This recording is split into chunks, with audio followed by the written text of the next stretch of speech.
हाँ, तो पहले से स्वागत करता हूँ आपके अपने इस प्यारे यूट्यूब चैनल एमएससीसी ऑफिशियल में और मैं आपका अपना भाई सुजीत। तो कैसे आप लोग? मैं उम्मीद ही कर सकता हूँ कि सब दिन की बातें आज भी आप लोग कुशल-पूर्वक से रहते होंगे और पढ़ाई के साथ-साथ जो है अपने-अपने माता-पिता का भी ध्यान रखते होंगे।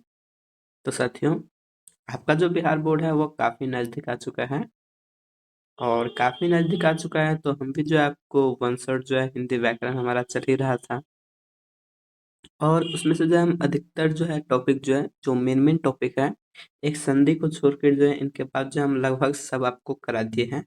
तो जो भाई वीडियो न देखते हैं, तो वो कृपया करके जो है वो वीडियो ज़रूर देख लें।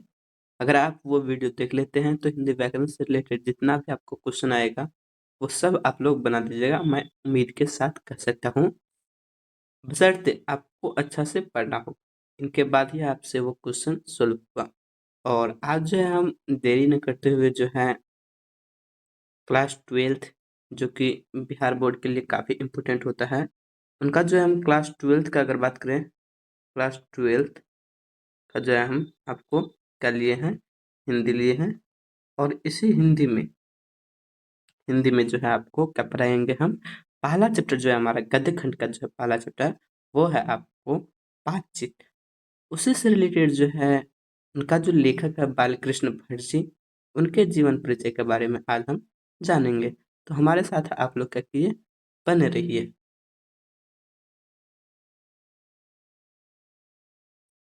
हमारे साथ बने रहिएगा, अच्छा से हम पढ़ते हैं। और जहाँ पे हमको लगे कि ना यहाँ पे जो है ऑब्जेक्टिव टाइप होने वाला है, वहाँ पे हम क्या करेंगे, अंडरलाइनिंग जो है, अंडरलाइनिंग करने का प्रयास करेंगे। तो आप लोग हमारे साथ बने रहिए। चलिए इनको हम थोड़ा रिमूव कर देते हैं जो लिखे हैं।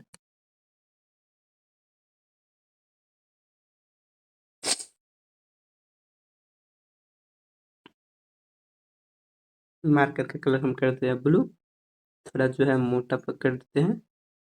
अब यहाँ से हम जो है इनको स्टार्ट कर लेते हैं। देखिए, सबसे पहले हम बात करते हैं बालकृष्ण भट्ट जी के बारे में।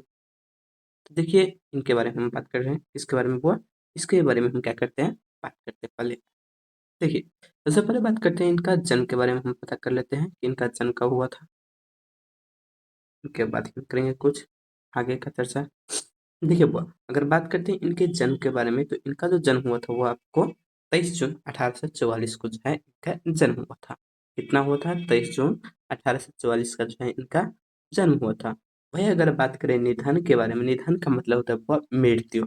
इनका जो निधन हुआ था वो आपको 20 जुलाई 1914 को हुआ था। कब हुआ था? 20 जुलाई 1914 का इनका क्या हुआ था? मृत्यु हो गया था।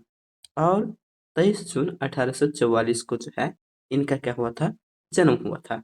यानी कि अगर आपसे पूछे जाएगा कि बालकृष्ण भट्ट जी का जो है जन्म कब हुआ था, तो आप लोग को क्या बताना है? 23 जून जो है, 23 जून 1844 को जो है इनका क्या हुआ था? जन्म हुआ था हुआ, यानी कि DOB कहलाएगा इनका, DOB, यानी कि डेट ऑफ बर्थ। अगर कोई पूछेगा इनका कि जन्म कब हुआ था, तो आप लोग को बताना है कि 23 जून 1844 को जो है इनका जन्म हुआ था। और वही अगर बात करें इनका मृत्यु का जो है, इनकी डेथ सर्टिफिकेट जो है इनका, वो आपको 20 जुलाई 1914 को हो, यानी कि 20 जुलाई, JULY होता हुआ 20 जुलाई 1914 को जो है इनका क्या हुआ था? हुआ मृत्यु हो गया था। क्या हो गया था? मृत्यु हो गया था। तो अगर आप लोग से पूछा जाएगा कि इनका जन्म कब हुआ था, तो आप लोग को बताना है कि 23 जून 1844 को जो है इनका जन्म हुआ था और 20 जुलाई 1914 को जो है इनका क्या हुआ था? मृत्यु हो गया था। ये आपको क्या करना है? बताना है और ये आपको ऑब्जेक्टिव फॉर्म में पूछा जाएगा। तो यहाँ से हम क्या करते हैं, इनको अंडरलाइनिंग कर देते हैं कि 23 जून 18, सॉरी एक मिनट, इनका जो शेप थोड़ा ज़्यादा है, तो यहाँ से हम कर लेते हैं इनको, यहाँ पे हम क्या करते हैं, अंडरलाइनिंग कर लेते हैं। हम अंडरलाइनिंग क्या करेंगे कि 23 जून 1844 को जो है इनका क्या हुआ था? जन्म हुआ था। और 20 जुलाई 1914 को जो है इनका क्या हुआ था? मृत्यु हो गया था। क्या हुआ था? मृत्यु हो गया था। तो ये हमारा क्या था? ऑब्जेक्टिव था। अगर बात करते हुए इनका निवास स्थान के बारे में बात करते हैं, क्या बात करते हैं हम? अगर बात करते हैं इनके निवास स्थान के बारे में, तो इनका जो निवास स्थान है, क्या हम बोले कि इनका जो निवास स्थान है वह आपको इलाहाबाद उत्तर प्रदेश में है। निवास स्थान कहाँ है? वो इलाहाबाद उत्तर प्रदेश में है। निवास स्थान कहाँ है? इलाहाबाद उत्तर प्रदेश में है। अगर बात करते हैं इनके माता पिता का, माता पिता का नाम जो है, पहला है आपको बेनी प्रसाद भट्ट जो है, बेनी प्रसाद भट्ट जो है, इनके पिताजी का नाम है, और माता का नाम जो है वह पार्वती देवी है। तो माता का नाम क्या है? पार्वती देवी, एवं पिता का जो नाम है वह बेनी प्रसाद भट्ट जी है। इनका जो पिता जो थे वो आपको व्यापारी थे। क्या थे? व्यापारी थे। इनके पिता क्या थे? व्यापारी थे। और माता जो है संस्कृति क्या कहता है? माता एक संस्कृति महिला, जिन्होंने बालकृष्ण भट्ट के मन में जो है अध्ययन करने की अध्ययन की रुचि एवं लालसा जगाई। क्या की? अध्ययन करने का जो है रुचि एवं लालसा कौन जगाई? इनकी माता। और ये जो इनकी माता थी, बालकृष्ण भट्ट की माता, वह संस्कृत का अध्ययन करते थे, मतलब संस्कृत का एक अध्ययन करते थे। और इनका जो पिता है वो क्या थे? व्यापारी थे। समझ गए? अगर बात करते हैं इनकी शिक्षा के बारे में, क्या करते हैं? शिक्षा के बारे में बात करते हैं, तो इनकी शिक्षा के बारे में अगर बात करें, तो शिक्षा जो करता है वो प्रारंभ में जो शिक्षा करता है वो आपको प्रारंभ में संस्कृत का अध्ययन करता है। क्या करता है? प्रारंभ में संस्कृत का अध्ययन करता है। और 1867 में प्रयाग के मिशन स्कूल में क्या कहता है? प्रयाग के मिशन स्कूल से एंट्रेंस की परीक्षा पास करती है। तो सबसे पहले आपसे क्वेश्चन क्या पूछा जाएगा, ये आप लोग ध्यान से सुनिए कि सबसे पहला जो है एग्जाम जो है कौन सा क्या था? तो अगर सबसे पहले एग्जाम के बारे में बात करें, तो वो एंट्रेंस की परीक्षा पास किया था। कौन सी परीक्षा पास किया था? एंट्रेंस की परीक्षा पास किया था। और कब किया था? तो 1867 में किया था। कब? 1867 ईस्वी में किया था। कब किया था? 1867 ईस्वी में किया था। और कौन स्कूल से किए थे? तो प्रयाग के मिशन स्कूल से किए थे। कौन स्कूल से? प्रयाग के मिशन स्कूल से किए थे। अगर बात करते हैं इनकी वृत्ति के बारे में, तो वृत्ति भी हम आपको समझा देते हैं।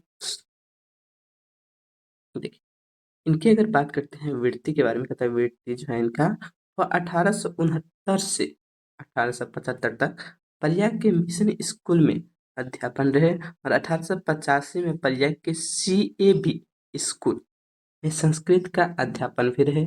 1888 में प्रयाग के कांच प्रसाद इंटर कॉलेज में अध्यापक नियुक्त हुए, लेकिन उग्र स्वभाव के कारण जो है नौकरी छोड़नी पड़ी। इनका जो स्वभाव था वह ऊंचा था, उनके कारण से क्या हुआ? इनको नौकरी से निकाल दिया गया, और ये जो है नौकरी छोड़नी पड़ी।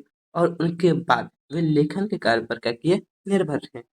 अब बात करते हैं कि विशेष परिस्थिति इनकी अगर बात करें, तो विशेष परिस्थिति जो कहता है वह कहता है कि पिता के निधन पैतृक व्यवहार संभालने का जो है, पैतृक व्यवहार संभालने के नाम पर गृह कला का सामना किया। और पैतृक घर छोड़कर जो है, पैतृक घर छोड़कर घोर आर्थिक संकट से जूझते हुए हिम्मत से काम लिया, और साहित्य के प्रति क्या था? साहित्य के प्रति समर्पित रहे। क्या रहे? समर्पित रहे। अगर बात करते हैं वो इनकी रचना के बारे में, तो रचना जो है इनका वो है आपको भारतेंदु हरिश्चंद्र जी की प्रेरणा से जो है, क्या बोले हम कि भारतेंदु हरिश्चंद्र जी की प्रेरणा से जो है हिंदी वर्णनी सभा, क्या बोले हम? हिंदी वर्णनी सभा। एक मिनट। हाँ, तो देखिए कहाँ पे थे हम कि, हाँ देखिए, अब यहाँ से बात कर रहे थे कि हम बात क्या कर रहे थे कि आर्थिक संकट से जूझते हुए, ऐसे हम अंडरलाइनिंग कर देते हैं इनको, ताकि आर्थिक संकट से जूझते हुए हिम्मत से काम लिया और साहित्य के प्रति समर्पित रहे। कहता है भारतेंदु हरिश्चंद्र की प्रेरणा से हिंदी वर्धनी सभा में, कहता है हिंदी वर्धनी सभा में जो है प्रयाग की ओर से 1867 में हिंदी प्रदीप नामक मासिक पत्रिका निकालना प्रारंभ किया, जिसे ये जो है आपको 33 वर्ष तक चलाते रहे। कितने वर्ष तक हुआ? 33 वर्ष तक जो है ये क्या किए? चलाते रहे। किसको? तो हिंदी प्रदीप नामक पत्रिका को। हिंदी प्रदीप प्रदीप नामक जो है नामक मासिक पत्रिका था। हिंदी प्रदीप नामक जो है मासिक पत्रिका था, मासिक पत्रिका था। इसको कितना वर्ष तक चलाते रहे? इनको जो है वो 33 वर्ष तक जो क्या किए? चलाते रहे। 33 वर्ष तक क्या किए? वो चलाते रहे। ये इनका क्या था? रचनात्मक एवं साहित्य, क्या था? रचनात्मक साहित्य क्या लिखा यार, एक मिनट रुको, लिखा हाँ, ये जो था इनका वो रचनात्मक सक्रियता था, क्या था, सक्रियता था, रचनात्मक सक्रियता था, समझे। अब बात करते हैं इनकी आगे जो है क्या किया है आगे, ये बालकृष्ण भाट जी, उनके बारे में हम चर्चा करते हैं आगे क्या है।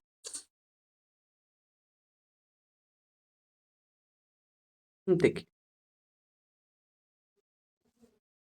ये तो हम समझ लिए कि 1867 में क्या किए थे, 1877 में ये क्या किए थे, तो हिंदी प्रदीप जो है मासिक पत्रिका निकालना प्रारंभ किए थे, और उनको जो है 33 वर्ष तक चलाए, ये तो समझ गए।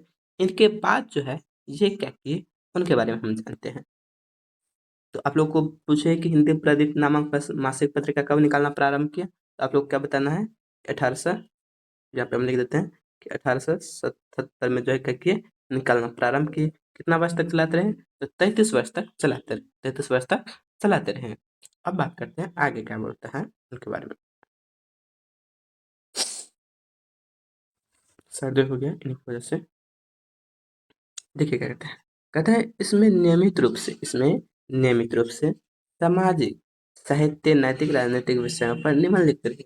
बात करेगा कि हिंदी प्रदीप नामक जो मासिक पत्रिका था, उसमें जो है किन किन विषयों पर चर्चा किए गए थे, तो आप लोग को बताना है कि सामाजिक, साहित्य, नैतिक, राजनीतिक विषयों पर क्या किए, लिखते रहे। और 1881 में क्या कहते हैं, 1881 में वेदों की युक्तिपूर्ण समीक्षा की, 1886 में लाला श्रीनिवास दास जी जो है संयोगता स्वयंवर की कठोर आलोचना की। यहाँ से देखिए आपसे पूछा जाएगा, ये यही पे आके जो है ना अधिकतर आदमी जो है फंस जाता है।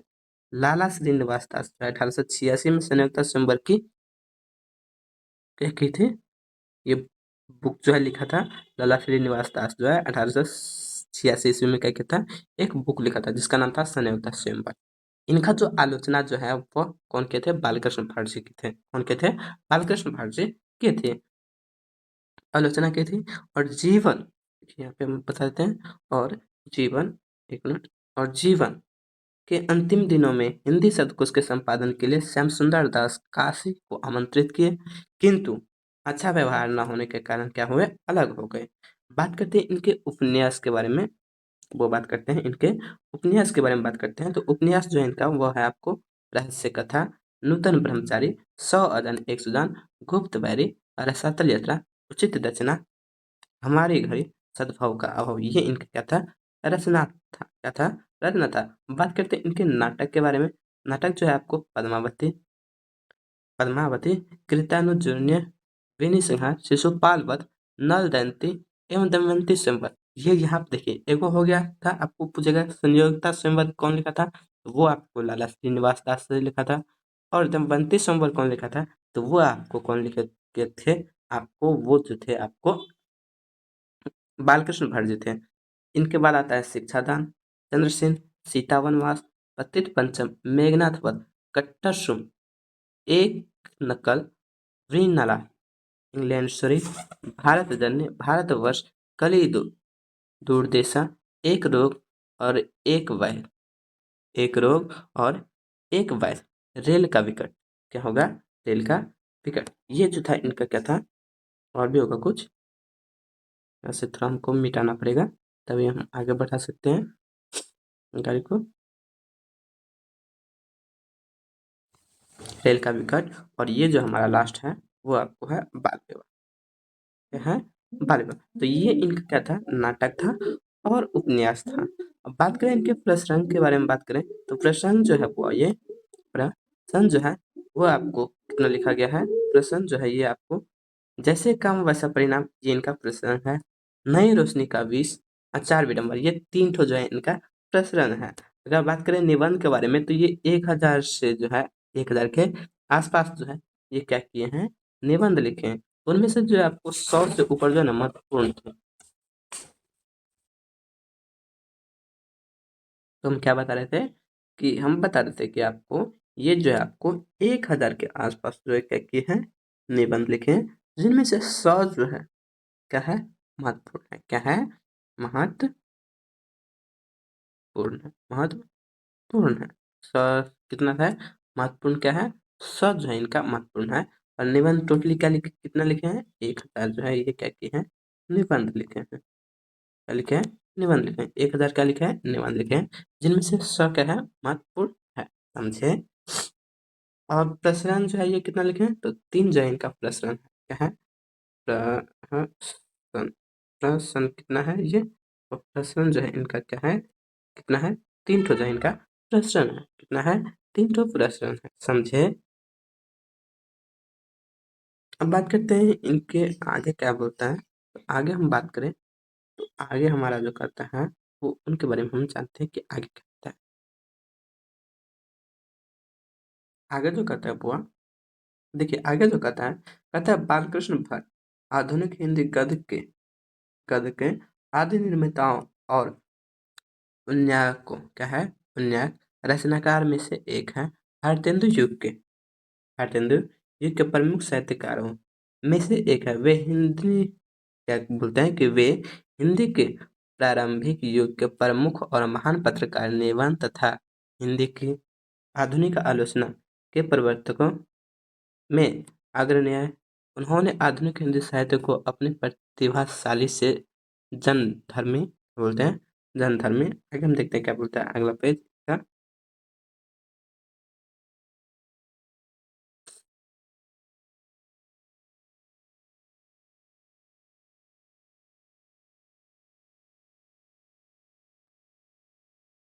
जनधर्मी व्यक्तित्व और लेखन के एक नवीन धरातल, नवीन दिशा और नया रूप रंग और मानस दिए। यहाँ से जो है ना वो इनके बारे में जो है कुछ बकवास दिए गए हैं।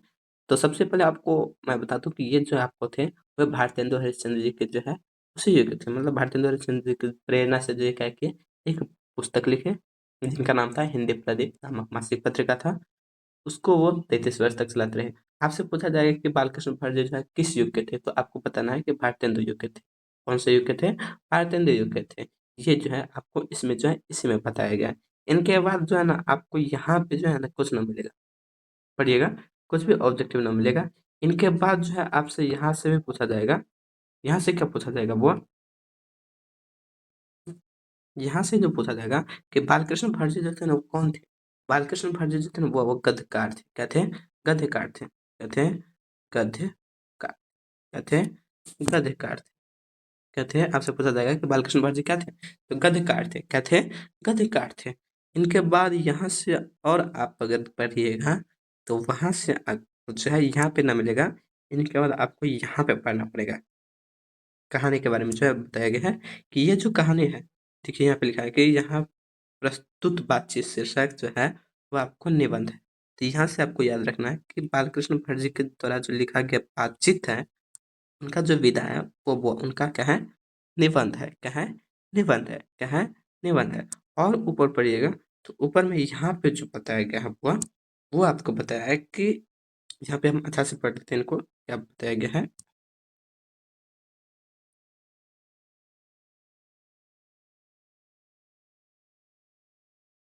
देखिए यहाँ पे जो बताया गया है कि उनकी वास्तविक प्रतिभा एवं अध्ययनशील विद्वान और तीक्ष्ण विधि आलोचक की उन्होंने आधुनिक हिंदी आलोचना का जन्मदाता कहना अनुचित हो न होगा।